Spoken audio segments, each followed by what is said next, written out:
I couldn't sail the boat alone. I call it extortion.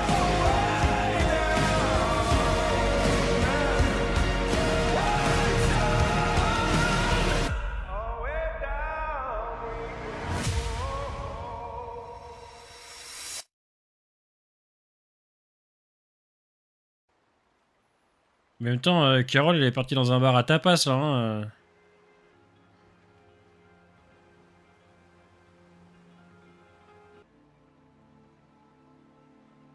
Ah ouais.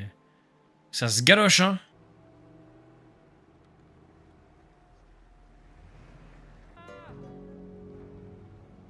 C'est Daryl qui va les sauver. Bravo, Roberto. T'as été malin, Roberto, bravo. Et là! À peine arrivé sur le sol espagnol, il a déjà tué 3 personnes.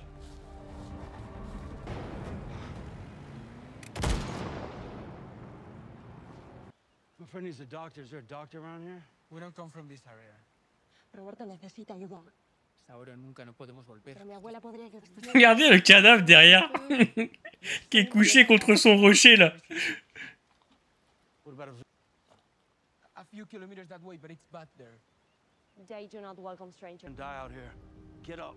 Ah ouais, Daryl. Daryl s'en bat les couilles. Ouais, donc on a des bois sécurisés des rôdeurs, a priori. C'est beau, putain, c'est beau. Ah, puis ces plans en drone, moi je trouve ça fabuleux à chaque fois. Ah bah il y a John Marston. Oh, par contre, je suis désolé, mais on peut pas faire plus cliché.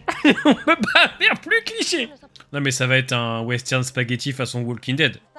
Je suis fan d'avance, mais c'est vrai que, putain... Par contre, grand fan de l'étalonnage, costume, décor, c'est magnifique, hein, y a rien à dire. Et il a l'air d'avoir du flow, le... Welcome to Solat del Mar.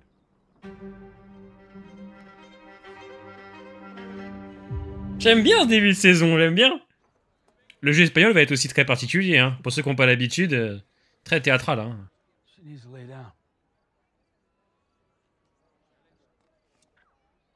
D'ailleurs, lui, c'est un acteur de GTA 6, hein. Eh ben, sacré baraque, le Antonio, hein. Eh ben. Je vous avais dit quoi? Et Daryl s'en va les couilles. Daryl, il veut rentrer. Je crois qu'il y a une autre communauté qui leur vole des femmes. Il y a un trafic d'êtres humains dans cette saison. Hey. Ah ouais, petit barbecue. On est bien en Espagne, hein, et ça se roule des pelles encore derrière. Ah, la vie est belle pour l'instant, hein. So you have what you need to fix your boat? Yeah, just about ready to patch it up. Faut pas trop traîner quand même dehors, hein, parce qu'on avait vu les mercenaires, on va les appeler comme ça pour l'instant. Bon, lui c'est marqué fils de pute sur son front, hein. Et j'ai même pas encore vu son front. Hein.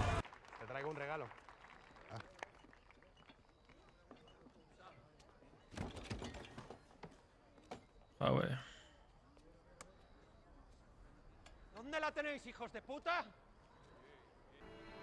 Ça va m'énerver. Putain, le trafic d'êtres humains et tout dans les séries ou les films, je déteste ça, c'est... Taken to l'Alcázar. Taken? Why taken? To marry them.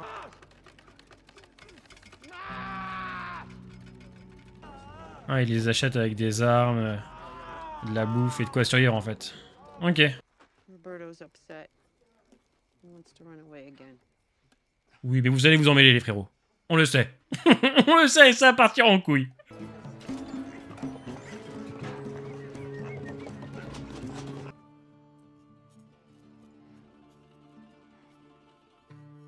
Bah, je peux comprendre. C'est horrible.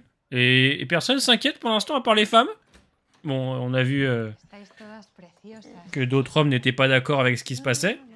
Et on va dire qu'ils ont peut-être pas trop le choix pour survivre. J'ai hâte de voir ce que ça va donner par la suite. Elles se sont remarquées toutes les deux. The town offers up one of your daughters. In return, you get a truck full. Ouais, donc le rapport père-fils va faire écho un peu peut-être au passé de Daryl, vu qu'on va explorer ça cette saison.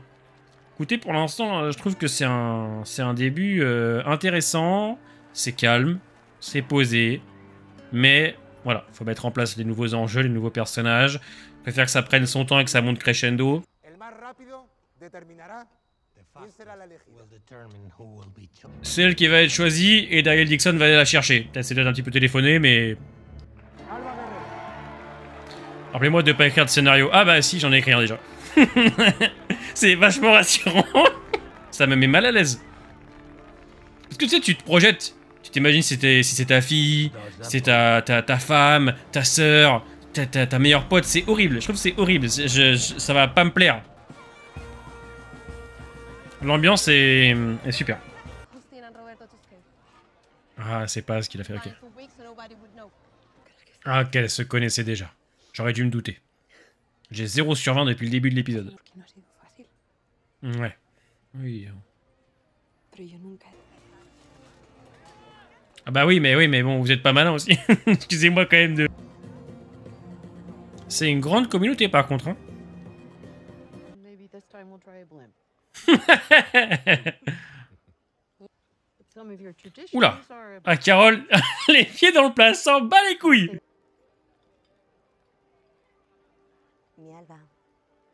On sent la tension autour de la table. bit, eh? Want a drink? Voilà, Carole s'en bat les couilles. Why? Carole s'en bat les couilles. Ah, j'aime beaucoup l'idée. Parce que ça raccroche No. Carole et Sophia, Daryl, ce qu'il a peut-être vécu avec son père, et la relation en fait enfant-parent quoi. Make this world work for us. ¿Y tú? Have you? ¿A la deriva?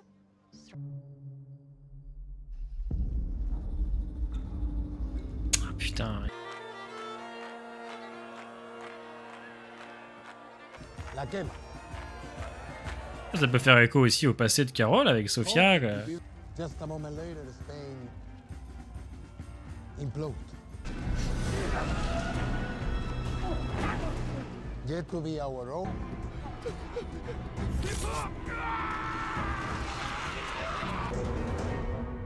C'est fini. Alors, mon avis sur l'épisode du jour. Écoutez, comme pour celui de la semaine dernière, j'ai apprécié. C'est calme, c'est posé, je vous l'accorde. Ça manque un peu de rythme, mais c'est pas un mal. On est sur un nouveau pays, des nouveaux personnages, des nouveaux enjeux. On cherche à planter le décor tranquillement et on est obligé de passer par là. Vous le savez, on le sait, ça va monter crescendo. En plus de ça, le fait que la saison 4 sera la dernière, ça me permet d'apprécier un peu plus parce que je sais que là, on se dirige vers la fin. Mais dans l'épisode du jour, nous découvrons donc Solaz del Mar, le village espagnol où Daryl et Carole vont aller se reposer. On y découvre toute une multitude de personnages, campés par des acteurs espagnols que je trouve vraiment charismatiques, notamment Federico, le maire de ce village. Antonio aussi a l'air sympa, Paz. Alors, oui, c'est un peu cliché. Voilà, je l'avais dit en début de réaction, on va être sur un western spaghetti. Antonio le dit clairement en parlant d'une des affiches de film que Carole regarde. Je pense que ça va ressembler à ça. Oui, comme pour la France, ça fait un petit peu cliché, mais ça me dérange pas pour autant, puisque personnellement, je trouve que l'écriture est quand même plutôt bonne. On a des dialogues qui fonctionnent très bien, et surtout, ça a l'air de raconter quelque chose. Donc dans cet épisode, on découvre qu'un certain... j'ai oublié son nom, excusez-moi, il va falloir que je m'habitue un petit peu. Nouvelle saison, nouveau personnage, c'est normal. Le personnage là qui veut se faire bientôt couronner roi d'Espagne avec sa reine, donne de la nourriture, des armes à ce village pour les amadouer, et en échange, ils prennent les femmes. Là, nous sommes clairement sur du trafic d'êtres humains. c'est quelque chose qui, moi, me dérange énormément. Donc je sens que je vais être pleinement investi dans cette saison. Et donc on y découvre l'ambiance espagnole, c'est excellent. Je vous le dis, j'adore. Je trouve que c'est visuellement magnifique. Mais bon, ça l'avait déjà été dans les 2 premières saisons, donc je ne suis pas étonné. Mais l'étalonnage, les costumes, les décors, oh, ça rend trop bien. Ça rend trop bien. On y croit. Même si parfois, comme on se l'était déjà dit plusieurs fois, il y a un retour un peu à l'ancienne époque. Et par moments, ça peut être un peu cliché. Mais moi, ça ne me dérange pas. C'est la direction artistique de The Walking Dead d'Daryl Dixon. Et moi, je m'y suis fait. Donc on y découvre Federico, maire de la ville, qui n'a pas l'air complètement ok avec l'idée de devoir donner des femmes, mais comme il le dit à la fin de l'épisode, on est obligé de le sacrifier pour sauver les autres. Donc je pense, en tout cas de ce que je vois pour l'instant, que c'est une personne qui n'a pas peur de faire ce qu'il faut, mais qui en même temps a un cœur.